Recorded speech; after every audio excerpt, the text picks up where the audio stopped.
Hijos obedientes. Así pudiéramos titular la reflexión en esta hora.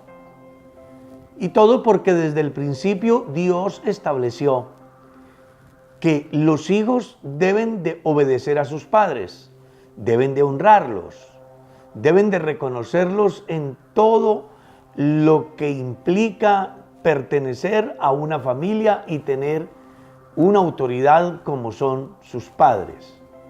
Pablo escribe en la carta a los Efesios en el capítulo 6 y dice de la siguiente manera: Hijos, obedeced en el Señor a vuestros padres, porque esto es justo. Y además les dice: honra a tu padre y a tu madre, porque es el primer mandamiento con promesa, para que te vaya bien todos los días de tu vida. En la Biblia se encuentra de una manera clara que cuando nuestros hijos saben honrar a sus padres, por ello les vendrá bien. Y es ahí donde encontramos hijos que se destacaron por su buen comportamiento. Permítame hablarles de algunos. Un Abel que incluso hasta hoy la Biblia habla de él, destacándolo como justo.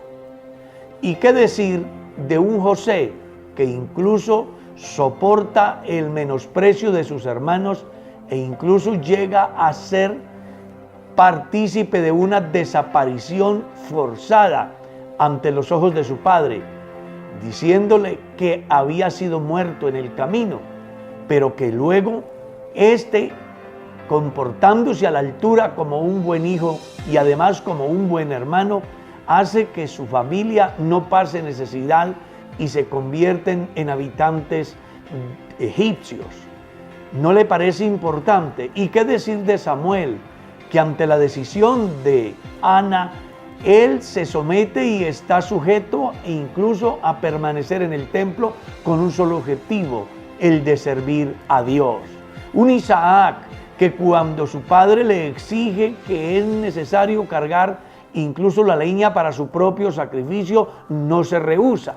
Estos muchachos alcanzaron testimonio delante de Dios y hasta el día de hoy en cualquier parte del mundo se hablará de su buen comportamiento, pero también se hablará de las múltiples bendiciones que recibieron de Dios a causa de su obediencia a sus padres.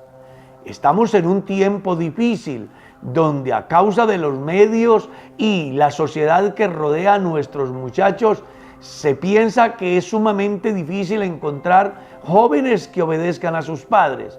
Pero la gran verdad es que si nuestros muchachos quieren obtener bendición de Dios, éxitos en la vida, larga vida y además prosperidad en todas las empresas que emprendan, deben de tener en cuenta que es menester obedecer a sus padres, honrarlos, respetarlos, servirles y entender que son las personas por medio de las cuales Dios les dio el privilegio de venir a este mundo, a conocer estas maravillas, a disfrutar de tantas cosas lindas y algo interesantísimo, a prepararse aquí para que puedan enfrentar no solamente su estadía sobre la faz de la tierra, sino también la eternidad. Por eso hoy hay un llamado a cada hijo, a cada hija en cualquier parte del mundo, a que se acuerden de lo que está escrito. Honrar a padre y madre es un deber de los hijos. El obedecerlo es un deber de los hijos. Pero escuche, no es de gratis. Dios ha prometido prosperarlos, bendecirlos, guardarlos, hacer de ellos instrumentos útiles, no solamente para la sociedad, sino también para beneficio propio, y que se conviertan en verdaderos testigos de las grandezas que se dan en la vida del cristiano, en la medida que los muchachos aprenden a obedecer a Dios, obedeciendo a sus padres. ¿Obedeces a tu padre? ¿Obedeces a tu madre? ¿Los honras? Escucha, si lo haces, Dios ha dicho que serás bendito. Y tú sabes que cuando Dios bendice, no habrá maldición que te alcance.